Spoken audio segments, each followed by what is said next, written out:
Long term return देगा वो ये इन्वेस्टमेंट है। असली जो शुरुआत करनी है हमें वेल्दी बनने की, उसके लिए हमारा ये 20% का फंड है। हमने अब कल बात की 40% आपकी नीड पे जाना चाहिए, इसके ऊपर हम ज्यादा बात नहीं करेंगे।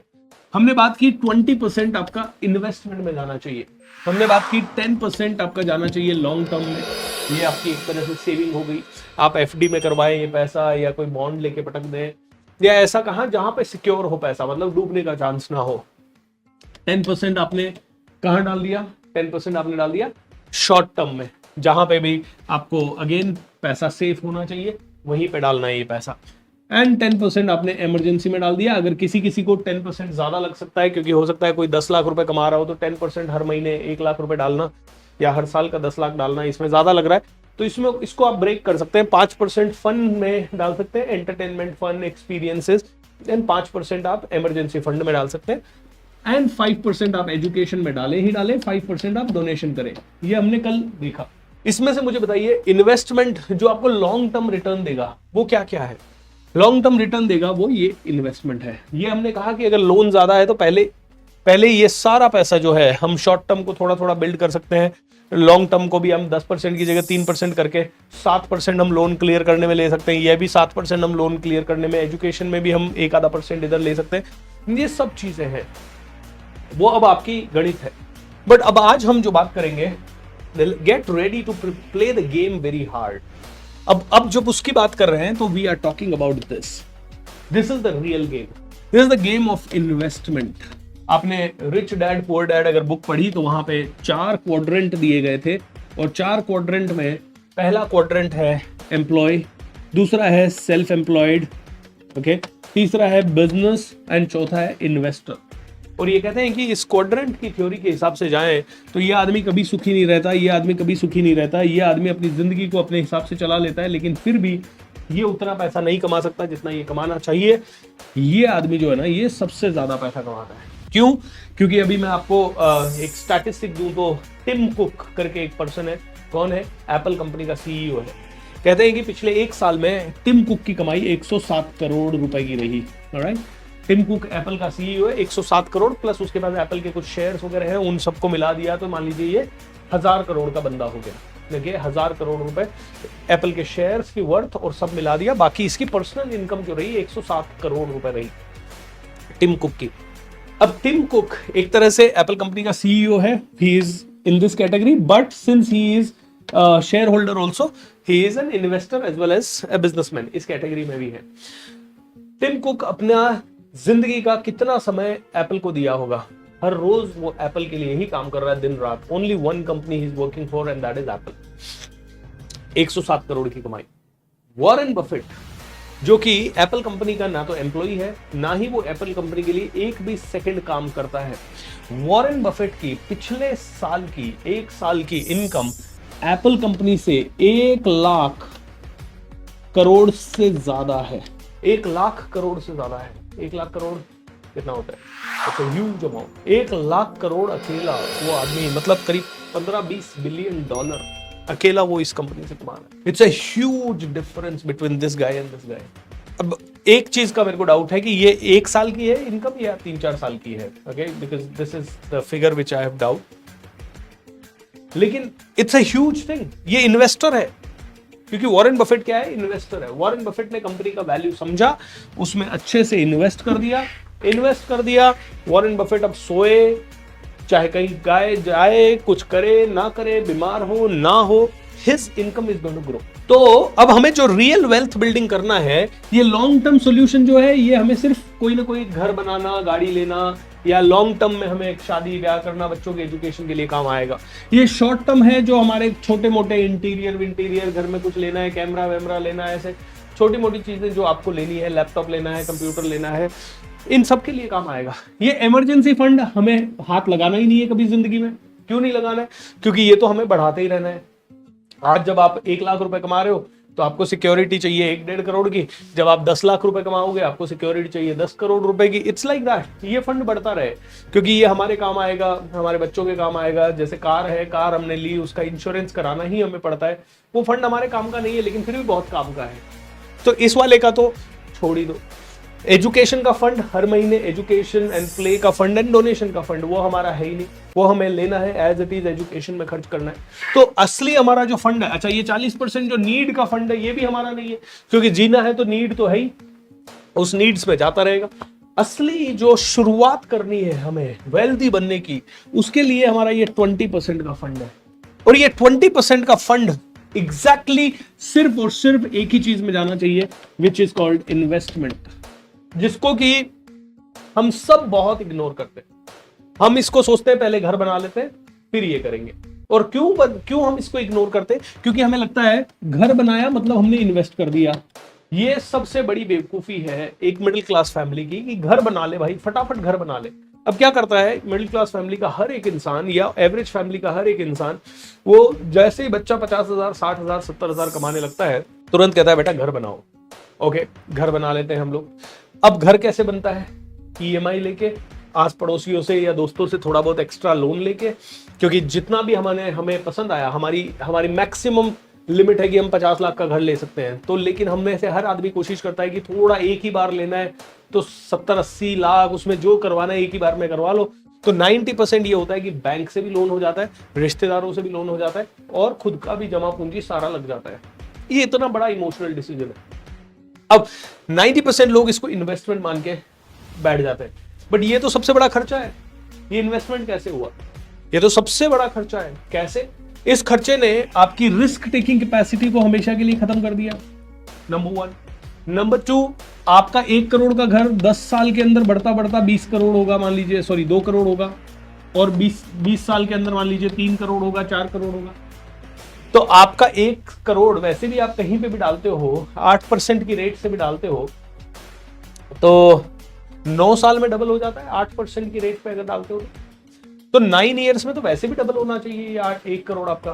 तो अगर 1 करोड़ का आपका घर 2 करोड़ हो रहा है 10 साल में, और बदले में आपकी रिस्क टेकिंग कैपेसिटी हमेशा के लिए खत्म हो रही है, तो I think it is the biggest risk. घर लेना early is the biggest risk which a person can take. गाड़ी लेना अर्ली, 10 लाख, 15 लाख, 20 लाख की गाड़ी ले ली शुरू में। ओके, बिजनेसमैन कब लेता है ये डिसीजन, वो समझना पड़ेगा। और मिडिल क्लास फैमिली का हर आदमी कब लेता है, वो भी समझना पड़ेगा। 20 लाख रुपए की गाड़ी ले ली, अगेन गाड़ी किस पे है? ईएमआई पे है, तो घर भी ईएमआई पे है। पहला डिसीजन ये लेते हैं हम जनरली, दूसरा डिसीजन ये लेते हैं। एक की ईएमआई थोड़ी सी कम हुई, एक को हमने थोड़ा सा सेटल किया, और फिर दूसरा 10-5 लाख बचा, थोड़ी सी इनकम हमारी बढ़ी, तुरंत ये दूसरा ले लिया। अब हमारी रिस्क टेकिंग डबल खत्म हो गई है, और इसमें अगर पंगा हुआ कुछ भी तो it's going to kill us completely. तो आर यू श्योर कि ये इन्वेस्टमेंट है? नो, ये 1 का 2 करोड़ हो रहा है। इतनी छोटी सोच है हमारी कि हमारा 10 साल में 1 का 2 हो गया, घर भी हमारा खुद का है और इनकम भी बढ़ गई। Very nice. अब दूसरा सिनारियो देखते हैं। इन्वेस्टर, रियल इन्वेस्टर का सिनारियो ये है कि भाई हमारे पास आज की डेट में 1 करोड़ है, इस 1 करोड़ को हम डालते हैं एक बिजनेस में, कोई भी बिजनेस में, चाय की टपरी खोलने में डाल दो, कोई रेस्टोरेंट खोलने में डाल दो, किसी में भी डाल दो। ये हो सकता है 1 करोड़ का 2 करोड़ हमारे पास 3 महीने में हो जाए, 3 साल में हो जाए, 6 साल में हो जाए, 5 साल में हो जाए। नंबर 1, आदमी क्या करेगा? जो घर है जो मैं लेना चाहता हूं, उस घर का 20,000 रुपए किराया है अभी, तो 20,000 रुपए रेंट पे रहते हैं अपन। जहां ये बिजनेस के खर्चे है ना हर महीने के, 20,000 का और खर्चा उसी बिजनेस में डाल देगा वो। लेकिन वो कहेगा कि जैसा घर मुझे चाहिए ना, जैसा घर मुझे चाहिए, उससे भी बेटर घर मुझे शायद 20,000 रुपए रेंट में मिल जाएगा, मैं चॉइस करके मैं ऐसे घर में रहूंगा। वो चॉइस करके 20,000 रुपए रेंट के घर में रहता है। और ये कहानी दोस्तों मैंने देखी है, हर एक अच्छे बिजनेसमैन की कहानी मैंने देखी है, हर एक अच्छे इन्वेस्टर की कहानी है। वो घर खरीदने में पहले दिमाग ही नहीं लगाते, वो घर रेंट पे रह लेते, वो सारा पैसा कहां डालते रहते हैं? बिजनेस में डालते रहते हैं। क्योंकि बिजनेस वो एंटिटी है दोस्तों जो 10 साल के अंदर ना 1 करोड़ का 100 करोड़ दे सकती है, 50 करोड़ दे सकती है, 25 करोड़ दे सकती है, 30 करोड़ दे सकती है। अब कई लोग कहते हैं यहां रिस्क नहीं है ना, यहां 1 करोड़ डाला तो 2 करोड़ हुआ, यहां रिस्क नहीं है। लेकिन यहां पे अगर आप देखो तो रिस्क लगती है हर एक ऑर्डिनरी फैमिली के बंदे को। मुझे ये बताइए, सिंपल सी बात है, यहां पे आपने जो भी कर रहे हैं, आप जॉब कर रहे हैं, XYZ whatever you are doing, यहां पे रिस्क नहीं है। यहां पे आप 12 घंटे काम कर रहे हैं, 8 घंटे काम कर रहे हैं, 10 घंटे काम कर रहे हैं, वो ही 10, 12, 15 घंटे शिद्दत से 10 साल इधर काम किया, तो ऐसा क्यों लगता है कि आपको, लेकिन लोग कहते हैं नहीं सर बिजनेस बनाना आसान नहीं है, क्योंकि इधर तो रिस्क किसी और का है ना सारा। कुछ गलत हुआ, आज ऑफिस में कुछ भी गलत हुआ, फैक्ट्री में कुछ भी गलत हुआ, मशीन खराब हो गई, ओनर को सर मशीन खराब हो गई, ओनर जाने मशीन जाने, मैं तो बोल दिया भाई मशीन खराब हो गई सर, ओनर जाने मशीन जाने, तो इधर रिस्क नहीं है सर। लेकिन एक्चुअली सबसे बड़ा रिस्क इधर है। इधर रिस्क ये है सारे सपनों को मारना पड़ता है। इधर रिस्क ये है कि कभी खुल के जी नहीं पाते। इधर रिस्क ये है कि हो सकता है शायद हम इतना कमा सकते थे लेकिन हम इतने में ही सेटल हो रहे हैं, और इधर 1 करोड़ का 2 करोड़ हो रहा है, बस उसी में संतुष्टि करनी पड़ेगी जिंदगी भर यहीं पे। लेकिन इन्वेस्टर क्या करता है, ये 1 करोड़ लेता है, अगर वो कुछ भी नहीं कर रहा तो प्रॉपर इन्वेस्टर है तो स्टॉक मार्केट में भी डालता है ना, अगर वो 1 करोड़ ढंग से, तो 10 सालों के अंदर सबसे ज्यादा रिटर्न देने वाला मार्केट है स्टॉक मार्केट। और कुछ नहीं करेगा तो वो रियल एस्टेट डेवलप करेगा। वो कहेगा कि ठीक है घर खुद के लिए नहीं ले रहे, हम लोग इसी 1 करोड़ रुपए में 4 दुकानें बना देंगे, चारों दुकानों का किराया आएगा, चारों दुकानें की कीमत बढ़ेगी। I mean, people with this mindset, investment mindset, are able to grow faster. People with fixed mindset are not able to grow. ये फिक्स्ड माइंडसेट है। तो जो हमारा 20% बचता है वो 20% यहां जाना चाहिए इन्वेस्टमेंट में। आप रियल एस्टेट में इन्वेस्ट करना, देखिए रियल एस्टेट में इन्वेस्ट करना और खुद के रहने के लिए घर खरीदना, ये 2 अलग अलग चीजें हैं। खुद के रहने के लिए जो घर खरीदा है ना, वो घर आप कभी भी बेचोगे नहीं। वो घर 1 करोड़ का 2 करोड़ हो जाए, 2 का 4 हो जाए, तो भी आप उससे इतना लगाव कर बैठोगे कि वो आपके लिए किसी काम का नहीं है वो, ऑलराइट। लेकिन आपने कोई बेचने के लिए ही दुकान ली है, जैसे ही भाव आया तुरंत बेच दी, फिर डबल आया, डबल से डबल बनाया, डबल से डबल बनाया। तो ये रियल एस्टेट इन्वेस्टमेंट एक अलग चीज है, और रियल एस्टेट में खुद का घर खरीदना वो रियल एस्टेट में नहीं आता। वो तो सिर्फ एक आपका ये है कि इमोशनल डिसीजन है। ये प्रैक्टिकल डिसीजन की बात कर रहा हूं। You must become an investor. अगर आपने वो 1 करोड़ रुपया यहां पे रिस्क टेकिंग खत्म हो रही है और यहां पे आपने रिस्क में डाला है, वो 1 करोड़ रुपया शेयर मार्केट में डाला, रियल एस्टेट बिजनेस में डाला, आपने कोई भी बिजनेस में डाला, वो बिजनेस 10 सालों के अंदर, दोस्तों मुझे ऐसा लगता है, मेरा पर्सनल एक्सपीरियंस कहता है, जितने भी बिजनेसमैन से मैं मिला हूं, 1 करोड़ का 5 से 10 करोड़ तो आराम से हुआ है उनका। क्योंकि 1 करोड़ डालने वाला ना हर साल 1 करोड़ कमाता है उधर। 1 करोड़ डालने वाला हर साल 1 से 2 करोड़ का टर्न, 1 करोड़ डालने वाला 2 करोड़ का टर्नओवर हर साल करता है। 2 करोड़ का किया तो उसने 10% का भी प्रॉफिटेबिलिटी हुआ तो 20 से 25 लाख रुपए तो हर साल वो कमाता है। प्लस उसका गुडविल बना जो 10 सालों में वो अलग, प्लस उसके कस्टमर बने वो अलग, प्लस उसकी रीच बढ़ी वो अलग, उसकी नॉलेज बढ़ी वो अलग, उसका स्टाइल ऑफ लिविंग बदला वो अलग, उसका माइंडसेट एक अलग लेवल पे पहुंच जाता है। एंड उसके बाद उसको बोलो 10 साल के बाद कि वापस से जॉब करो, वो कभी नहीं करेगा। मैं आपसे पूछता हूं कितने ऐसे बिजनेसमैन हैं जिनको आप जानते हो जो 10 साल 5 साल 8 साल से बिजनेस कर रहे हैं और 8 साल के बाद आप उनको वो अब जॉब कर ले यार, एक भी करने को तैयार नहीं होगा। हाँ, कोई एक्सट्रीम मजबूरी हुई तो बात अलग है, लेकिन 99% जॉब वालों को आप बोलो बिजनेस कर ले, 99% बिल्कुल तैयार ही नहीं होंगे। बहुत मुश्किल है यार, नहीं होगा। क्यों? क्योंकि जो ये माइंडसेट है ना, फिक्स्ड माइंडसेट हमारा, you know that mindset is a very very deep mindset. So I want to say अगर रियल गेम खेलना है तो ये 20% से खेलना है बस। अब इस 20% में आज अगर आपके पास लोन है और आज आप ये 20% नहीं कर सकते, तो यहां पे भी मैं कहूंगा शुरुआत 1000 रुपए पर मंथ के फिक्स से कीजिए। कहते हैं शेयर मार्केट में अगर आपने 1000 रुपया पर मंथ अगर सिस्टम से डाला, सोच समझ के डाला और डिसिप्लिन से अगले 30 साल तक डालते रहे, तो ये 1000 रुपया 30 साल के बाद आपको 3 से 5 करोड़ रुपया बन जाएगा। क्योंकि शेयर मार्केट में कोई टाइम ऐसा उछाल आता है, कोई टाइम ऐसा उछाल आता है कि 10-15 दिनों के अंदर ही बहुत अच्छा, और कभी कभी गिराव भी उतना आता है, लेकिन फिर भी एवरेज कहते हैं, अगर आप एवरेज शेयर मार्केट को आप देखोगे तो एवरेज शेयर मार्केट ऐसे चलता है, लेकिन एवरेज अगर आप देखोगे तो ओवरऑल ऊपर की तरफ ही जाता है और आराम से 20-25% का ग्रोथ आपको देके जाता है। ये तो शेयर मार्केट की बात कर रहा हूँ। आज की डेट में बहुत सारे ऐसे अपॉर्चुनिटीज हैं जहां पे आप 20 से 25% बना सकते हो, जैसे क्रिप्टो करेंसी के अंदर भी बना सकते हो। बनाने वाले यहाँ पे भी 20 से 25% बना रहे हैं, हालांकि ये रेगुलेटेड नहीं है, बहुत ज्यादा गवर्नमेंट चैनलाइज नहीं है, तो मैं खुद भी यहाँ इन्वेस्ट नहीं करता और मैं आपको भी सजेस्ट नहीं करूंगा, बट ऑप्शन है, बनाने वाले बना रहे हैं। दोस्तों जो बना रहे हैं वो कह रहे हैं, अभी कल परसों ही मेरे एक दोस्त का फोन आया, बोला यार I need 1 hour to discuss this opportunity, I guarantee your money will be earning around 20-25% monthly.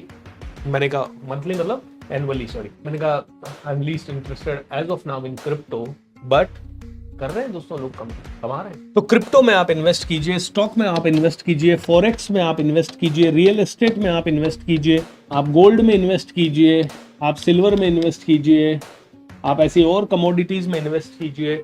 But ये जो 20% है, यहाँ पे आप इन्वेस्ट करने का प्रण ले लीजिए। ज्यादा नहीं तो 1000 रुपया पर मंथ, ज्यादा नहीं तो 1000 रुपया पर मंथ डिसिप्लिन के साथ हर महीने। और उस पैसे से अपनी लाइफस्टाइल नहीं बदलनी है। कभी वो 1000 का 2000 हो गया, 2000 का 4000 हो गया, 4000 का 25000 हो गया, 25000 का 5 लाख हो गया। तो ऐसे नहीं कि उसको निकाला और एक बड़ी गाड़ी खरीद ली और उसको जीरो कर दिया। No, you are not suppose to do that, you are not suppose to do that.